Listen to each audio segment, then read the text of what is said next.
इमाम अहमद बिन हम्बल रहमतुल्लाह अलैह बहुत बड़े मुहद्दिस थे। एक बुजुर्ग थे शाह बकीउद्दीन इब्न मखलद। वो कहते हैं मुझे पता चला कि इस दौर में नबी करीम अलैहिस्सलाम की हदीस जो सबसे बेहतरीन पढ़ाते हैं वो इमाम अहमद बिन हम्बल है। उनको हुजूर की हदीस से जो खाद शगफ है वो किसी और को नहीं। कहते हैं मेरे दिल में लौ लग गई, हालांकि मैं अमीर घराने से था। मैं कश्ती में बैठा इमाम अहमद बिन हम्बल के पास आने के लिए, रास्ते में तूफान आ गया, कश्ती हिचकोले खाने लगी। किसी तरीके से एक जजीरे के साथ जाके कश्ती लगी, टूट गई, बिखर गई। मैं जजीरे पे उतर गया, और भी कई लोग थे।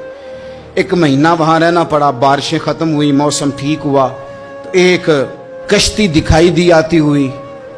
फरमाते हैं कि वो उस कश्ती में मैं बैठा, दोबारा बगदाद गया। मुझे सफ़र तय करते 2.5 महीने गुजर गए। वो जजीरे पे महीना पत्ते खा के भी गुजारा करना पड़ा। निकला था इल्म हासिल करने। जब बगदाद शरीफ पहुंचा, लोगों से पूछा इमाम अहमद बिन हम्बल का मदरसा कहाँ है? उन्होंने कहा वो मदरसा तो बंद हो गया है, वक्त का बादशाह मुखालिफ हो गया, मस्जिद मदरसा सील कर दिया। इमाम साहब कहाँ हैं? कहा घर के अंदर कैद हैं। उनके घर को सब जेल बना दिया, चारों जानी पुलिस खड़ी है। और वैसे भी बगदाद में कर्फ्यू है, हर चौक चौराहे में पुलिस वाले खड़े। शाह बकीउद्दीन कहते हैं इतना कुछ सुनने के बावजूद भी मेरा जज्बा ठंडा नहीं हुआ। वो महीने में सफर की सोबतें गो सुना था कि आस्ताना यार दूर है, पर हमने भी ठान ली थी कि जाना। वो सुना था कि आस्ताना यार दूर है, पर हमने ये ठान ली थी कि जाना जरूर है। कहते पहुंच गए। अब पता चला कि कर्फ्यू है, सड़कों पे पुलिस खड़ी है, गलियों में चौकों चौराहों में पैरे हैं। इमाम साहब तक तो जा कोई नहीं सकता। कहते मैंने एक शख्स की मिन्नत की, मैंने कहा किसी तरीके गाड़ी बता। कहने लगा मैं इशारा भी नहीं कर सकता, सख्त हालात हैं। वो कोई तरीका।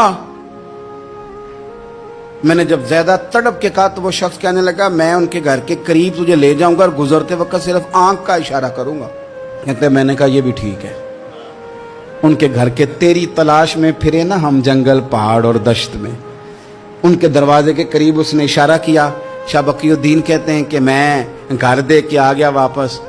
अब मैं सोचने लगा कि कैसे इमाम साहब तक पहुंचना है। बड़ी तजवीज़ें सोची, बड़ी तजवीज़ें, काम वाला बन जाऊं, फेरी लगाने लग जाऊं। फिर सोचा कि अगर मैं कुछ बेचूंगा रेडी पे रख के तो कोई खरीदने निकलेगा, कोई नहीं निकलेगा।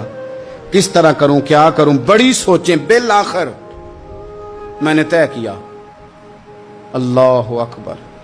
मैंने ना कपड़े फाड़ लिए, इमामा उतार दिया। फरमाते हैं कि एक प्याला मिट्टी का खरीद के गले में रस्सी से बांध लिया और इमाम अहमद बिन हम्बल की 3 गलियों पीछे मैंने दरवाजा दरवाजा सदा लगानी शुरू की, फकीर हूं, अल्लाह के नाम पे लेने आया हूं। कहते हैं एक एक दिनार मांगते मांगते मांगते मांगते आजम यार मनौन दी खातर असा की पेश वटाए।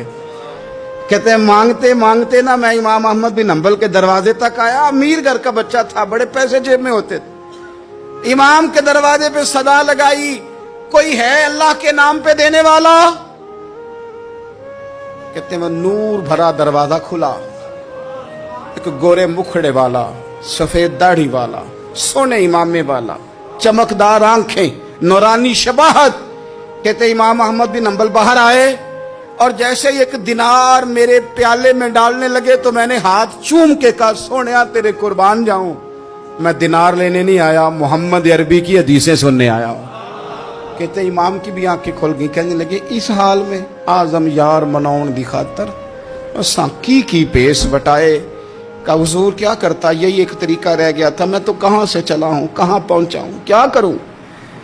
इमाम साहब फरमाने लगे फिर मैं भी बड़े दिनों से परेशान था, कोई सीखने वाला नहीं मिल रहा था, तू मिल गया। कहने लगे हुजूर मैं रोज आ जाऊं फकीर बन के, आप जितना चाहें 2, 4, 5 मिनट में मुझे हदीसें सुना दे, मैं अगले दिन याद कर आया करूंगा। कहते 2 साल लग गए। शागिर्द कहाँ मिलेंगे ऐसे, कहाँ मुरीद मिलेंगे, गुजर गया दौर। कहते हैं कि मैं ना हर रोज फकीर बन के जाता, 3 गलियां पीछे मांगना शुरू करता, कुछ शक ना करे। 2 साल दरवाजे पे जाता, आगे प्याला करता, इमाम एक दिनार डालते और मुस्तफ़ा की हदीसें सुनाते। कहते हैं हालात बदल गए। 2 साल के बाद हुकूमत बदल गई, इमाम का मदरसा बहाल हो गया, रश हो गया। बादशाह बड़ा अकीदतमंद था, जो नया आया उसने बड़ा करके इदारा बना के दिया। जिस दिन मैं गया तो रश लगा हुआ था। कहते हालात बदले तो हमने भी कपड़े बदले, हमने भी दोबारा से दस्तार बांधी। और कहते हैं बड़े लोग बैठे हुए थे, मैं जब दाखिल हुआ ना तो इमाम उठ के खड़े हुए। आप फरमाने लगे पुत्र इधर आ, तू आगे आके बैठ, लोग दीन सीखने आते हैं, तू तो फकीर बन के मांगने आया था। और मैं भी बाकियों को पढ़ाया करता था, तुझे मैं दिया करता था। और अब बाकी पढ़ा करेंगे, तुझे दिया जाएगा, और आज तुझे सीने से निकाल के दिया करूंगा। जमाने बदल गए, हालात बदल गए, वो शख्स चला गया, कौन हुक्मरान था कौन नहीं था, लेकिन उस्ताद शागिर्द के अदब की दास्तान कयामत तक बाकी रहेगी।